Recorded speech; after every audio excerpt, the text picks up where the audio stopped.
From Hollywood, it's time now for...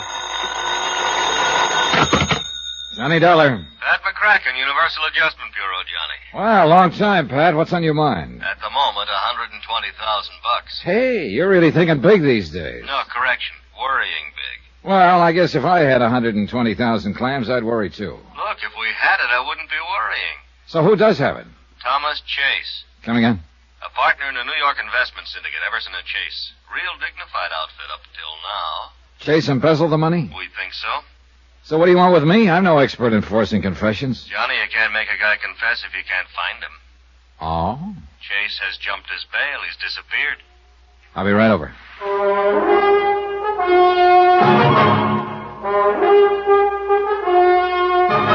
Tonight, and every weekday night, Bob Bailey in the transcribed adventures of the man with the action-packed expense account, America's fabulous freelance insurance investigator. Yours truly, Johnny Dollar.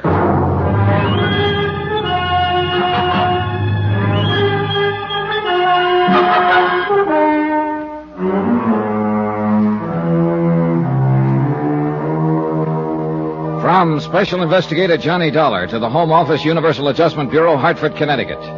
Following is an accounting of expenditures during my investigation of the Phantom Chase matter.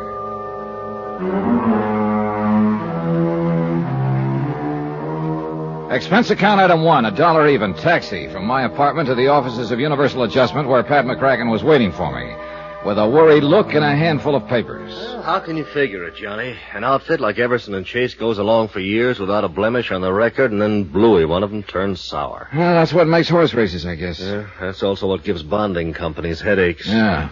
What's the background, Pat? No, it's all in here. Everson and Chase, investment brokers. Real high-class clientele. Partnership? Oh, yeah. George Everson, senior partner. 42 years old. Pillar of society. Married? No, widower. Wife died 3-4 years ago. This Thomas Chase is the junior partner, then? Yeah.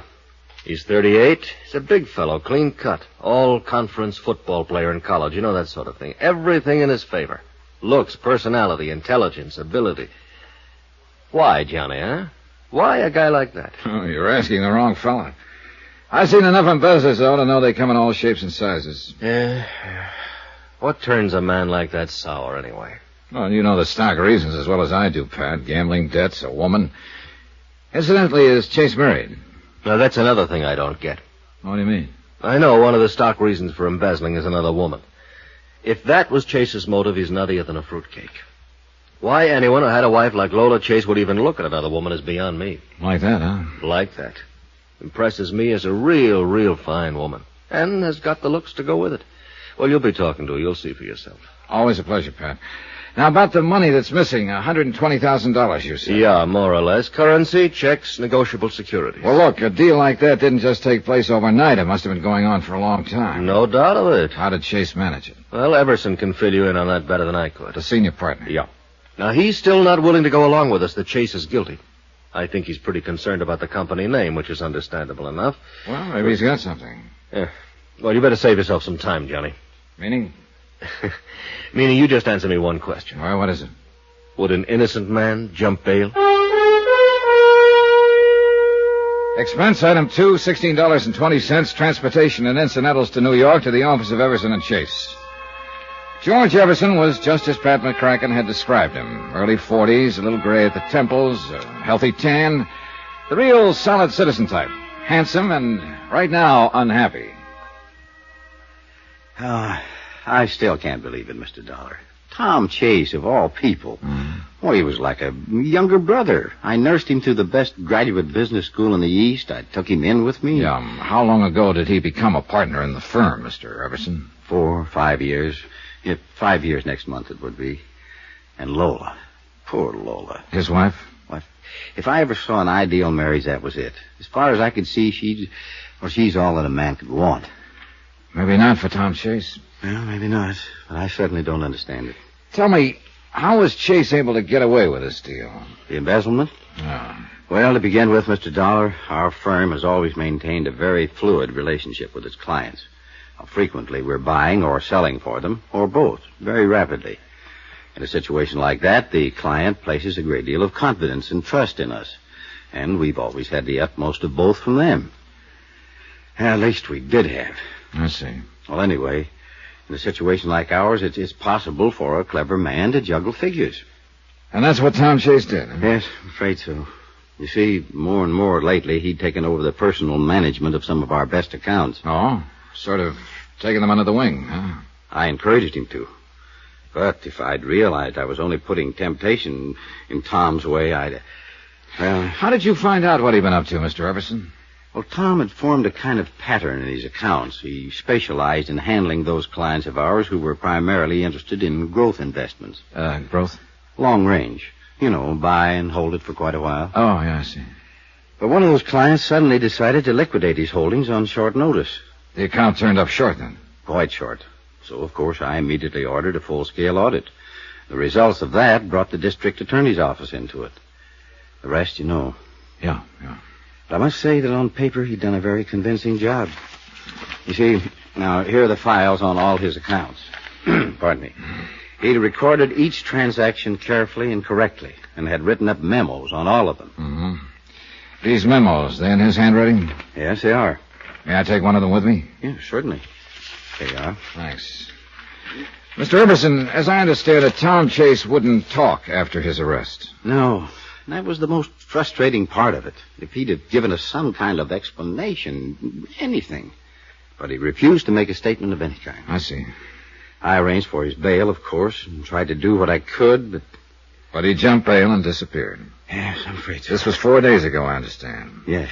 One more thing, Mr. Everson. Had he acted at all differently lately? Well, I hadn't noticed anything, but apparently his wife, Lola, had. Oh? Yeah, I had dinner with him a week or so before this thing happened. Lola got me off to one side for a moment and asked me if I'd noticed any change in Tom lately. Change? Yeah, she said that he'd seemed rather moody and preoccupied. Well, that made me realize that he had seemed a trifle tense around the office. Apparently, he'd told her he'd been working extra hard. Yeah, I suppose that should have been a danger sign to me, but... I was afraid so I just passed it off. I kidded her out of it.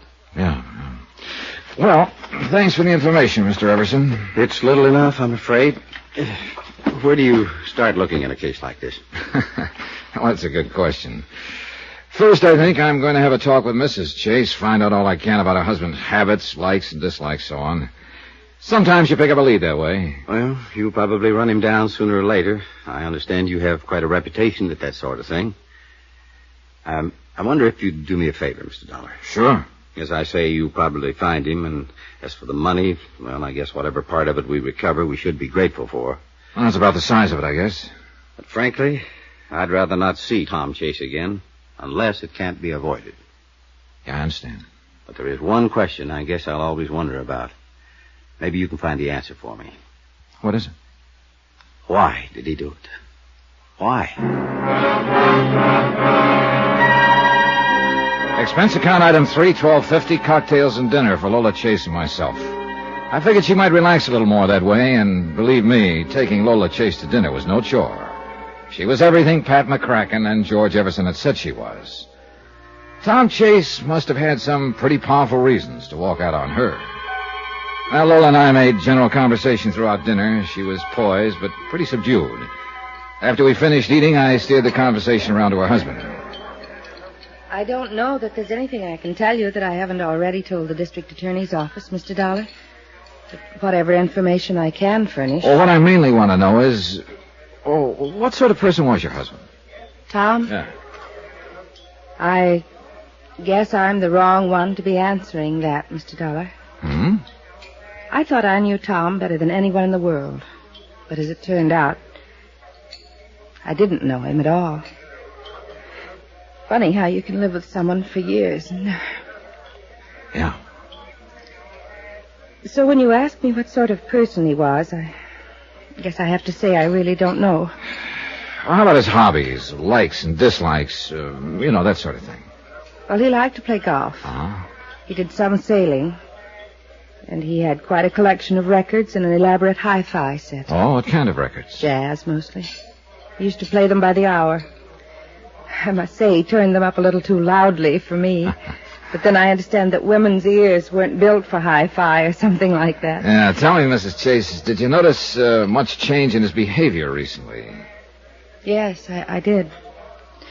And it upset me. What sort of change? Well, for one thing, he became rather moody. I guess you'd call it. He seemed to have something on his mind all the time. Several times he stayed out late at night and said he was working. I see. And then there was the thing about our vacation. What was that? Well, we'd planned a little trip. But at the last moment he told me he couldn't go. He insisted I make the trip without him. I didn't want to, but he insisted. So I finally went, alone. It was when I got back that I found out he'd been arrested. Where did you go on this trip? Martha's Vineyard. Uh-huh. Well, thanks very much for the information, Mrs. Chase. Thank you, Mr. Dollar. You've been very kind.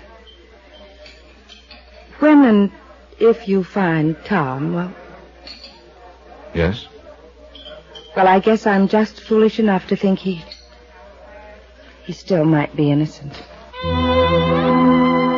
I took Mrs. Chase to her apartment and then went back to my hotel. The big question was where to start. What did I really know about Tom Chase? I had a picture of him and a specimen of his handwriting. I knew his hobbies. But what did it all add up to? Oh, Mr. Everson. Yeah, I'm sorry to barge in on you at this hour, Mr. Dollar. No, not at all. Come in. Thanks. Mr. Dollar, you probably think I'm crazy, and I know it's a very slim chance, but it is a chance. What are you talking about? Take a look at this newspaper. Right here. Huh? A feature article on jazz in New Orleans. This picture taken in a bar down there. The old guy with the trumpet? No, in the background. The people sitting at the bar. Look at this man right here. Oh. His face is half turned away, and it looks like he hasn't shaved for a while. Mr. Dollar, that's Tom Chase. You sure?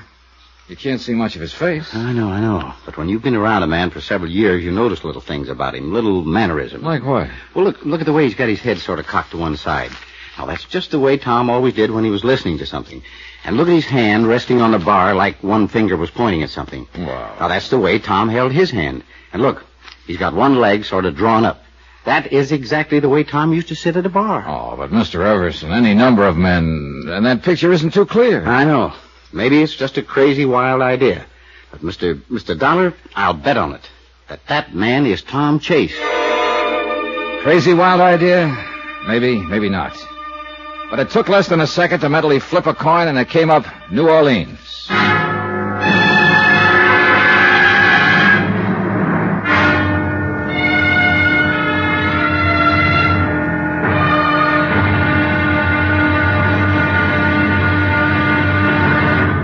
Now, here's our star to tell you about tomorrow's episode of this story. Yeah, on to New Orleans, where the trail proves to be pretty cold, but warms up fast.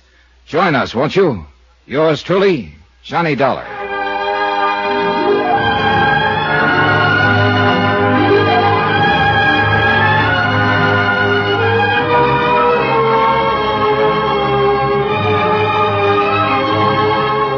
Yours truly, Johnny Dollar, starring Bob Bailey, is transcribed in Hollywood. Written by Robert Reif, it is produced and directed by Jack Johnstone. Be sure to join us tomorrow night, same time and station, for the next exciting episode of Yours truly, Johnny Dollar. Roy Rowan speaking.